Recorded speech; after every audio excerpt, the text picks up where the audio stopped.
The office was empty except for me and the flickering glow of my computer screen. December 25th, 9 p.m. Outside my window, Chicago sparkled with Christmas lights. Families were gathered around trees. Kids were playing with new toys. Couples were sharing champagne. I was on my fourth cup of coffee, finishing a report that could have waited until January. My phone buzzed. A text from my sister. "Mom's asking when you're coming. We're about to cut the pie." I typed back. "Not coming, still at work." 3 dots appeared, then disappeared. Then, on Christmas? What kind of monster makes someone work on Christmas? The kind who just got a $50,000 bonus while I got mandatory overtime, I wanted to say. But instead I wrote, "Long story, save me a slice." I set down my phone and stared at my email inbox. That's when I saw it. An email from my boss, Gerald Hutchins, sent to his personal account, except he'd accidentally CC'd me instead of BCCing himself. The subject line read, "Q4 transfers, Cayman account." I clicked it open and my tired brain took a moment to process what I was seeing. Then I understood. Gerald Hutchins, Senior Vice President of Operations, the man who just forced me to work Christmas while he vacationed in Aspen, wasn't just a bad boss. He was a thief, and he just handed me the evidence to destroy him. My name is Marcus Webb, and I'd worked at North Star Financial Services for 6 years. I started as a junior analyst right out of college, worked my way up to senior analyst, then operations manager. I was good at my job, really good. Gerald Hutchins had been my boss for 3 years. He was everything you'd expect from a middle-aged executive who peaked in his fraternity days. Expensive suits that didn't quite fit, a tendency to take credit for other people's work, and a management style that relied heavily on intimidation. But he was also charming when he needed to be, good with clients, golfed with the executives, knew how to play corporate politics. I didn't like him, but I tolerated him because the pay was decent and I had student loans to pay off. This year had been rough.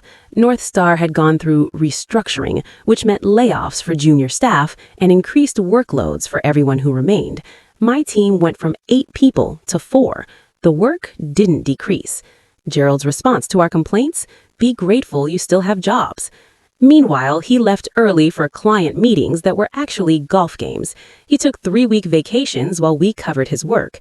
He submitted expense reports for dinners that cost more than my monthly rent. And he got promoted. In November, he was named Senior VP with a corner office and a salary increase that probably doubled mine.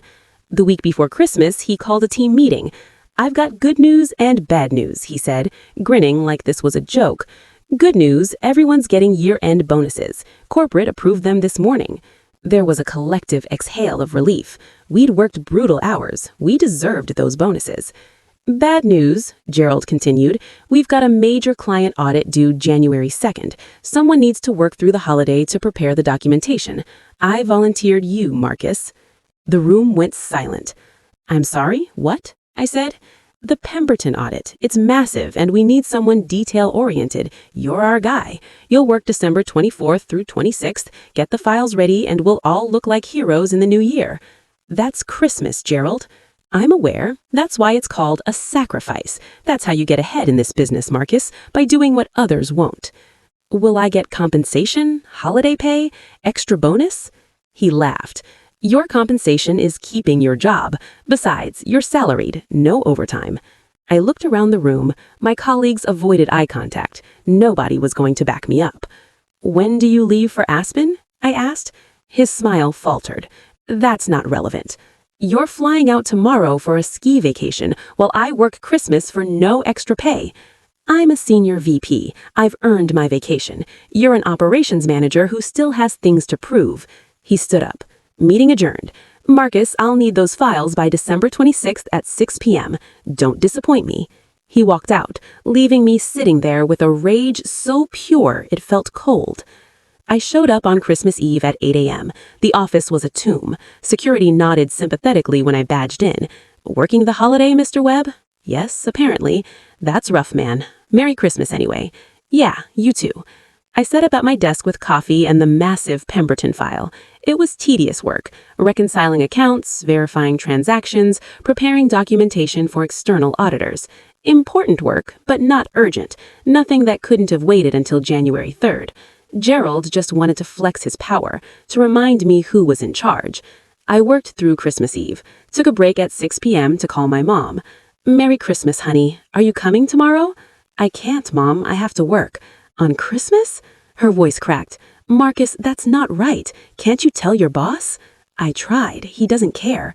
I'll come this weekend, okay? I promise." "Your sister will be so disappointed. She brought her new boyfriend. We wanted you to meet him." "I know, Mom. I'm sorry." After I hung up, I sat in the dark office and felt something harden inside me. This wasn't just about working Christmas. It was about every moment of disrespect, every time Gerald took credit for my work, every casual cruelty he justified as business. I was done being his punching bag. I went back to work fueled by coffee and spite. It was 9 p.m. on Christmas when the email arrived. I was deep in spreadsheets, eyes burning, when my inbox pinged. From gerald.hutchins.northstar.financial.com to ghutchins.personal@gmail.com.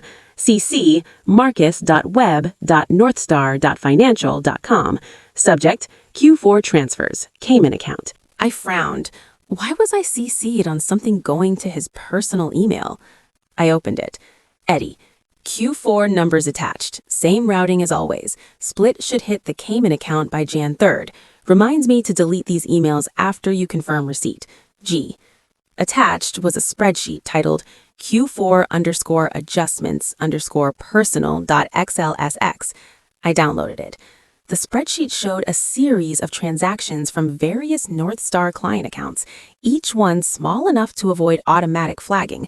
$2,000 here, $3,500 there, $1,800 somewhere else. Dozens of transactions over 3 months. They all funneled through a shell company called Hutchins Consulting Services and ended up in an offshore account in the Cayman Islands. The total? $847,000 in 1 quarter. I sat back, my heart pounding. Gerald Hutchins was embezzling from client accounts, systematically, carefully using his position to siphon money into a personal offshore account. And he just accidentally sent me the evidence.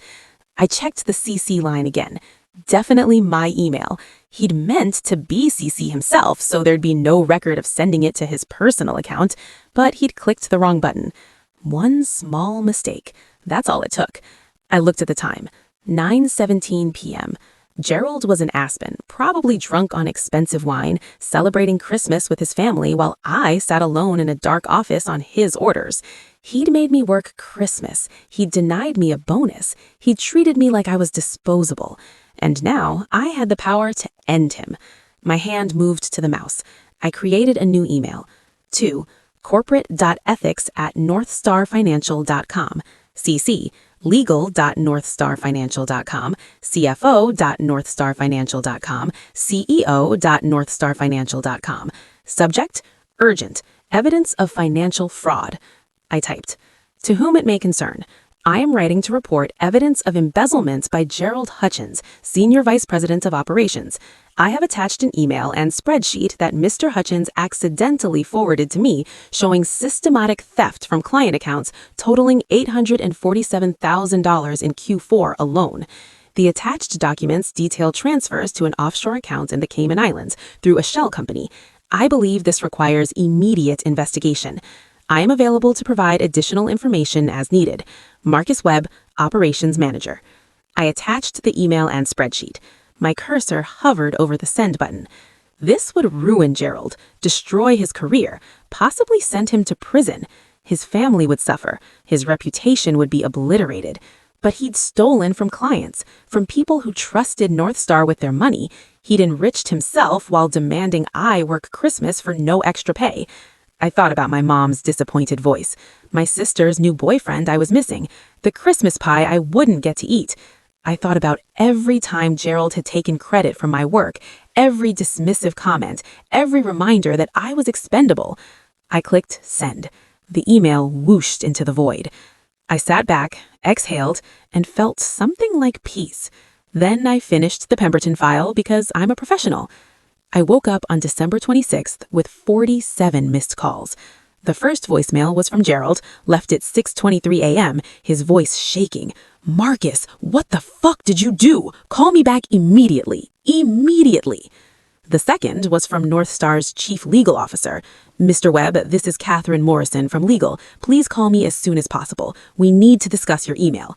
The third was from the CEO's office. "Mr. Webb, we'd like to arrange a meeting today if possible. Please contact my assistant." I ignored Gerald's 17 increasingly frantic messages and called the CEO's office. They wanted to meet at 2 p.m. When I arrived, I was escorted not to a conference room, but to the executive floor. The CEO, the CFO, the chief legal officer, and two people I didn't recognize who turned out to be from the FBI's Financial Crimes Unit. "Mr. Webb," the CEO said, shaking my hand, "thank you for coming in, and thank you for your email. We need to ask you some questions." I spent 3 hours being debriefed. When did I receive the email? Had I noticed any suspicious activity before? Did I have access to other financial records? The FBI agent asked, "Why did you report this immediately? You could have deleted the email, pretended you never saw it." "Because it was the right thing to do," I said simply. The legal officer smiled. "That's refreshing." They showed me other emails they'd found in Gerald accounts. The Q4 embezzlement wasn't isolated. He'd been stealing for at least 2 years, maybe longer. The preliminary estimate was over $3 million. The FBI agent said, "We've frozen his accounts. He's being detained for questioning. We'll need you to testify eventually, but for now, we just need your cooperation." Of course. The CEO looked at me seriously. "Marcus, I want to apologize. Gerald Hutchins' actions reflect poorly on our entire leadership team. The fact that he felt empowered to make you work Christmas while he vacationed," he shook his head, "that's not what North Star stands for." "Thank you, sir. We're conducting a full review of operations. In the meantime, we need someone to step into Gerald's role temporarily, someone we can trust, someone who's proven they have integrity." He paused. "Would you be interested?" I blinked. "In Gerald's position?" "Acting Senior Vice President of Operations, salary adjustment to match, of course, full benefits, and a bonus for your work on the Pemberton file, which was excellent, by the way." I couldn't speak. "Take the day to think about it, but Marcus, thank you. You saved this company and protected our clients. That matters." Gerald Hutchins was indicted on 14 counts of wire fraud, embezzlement, and money laundering. His bail was set at $2 million.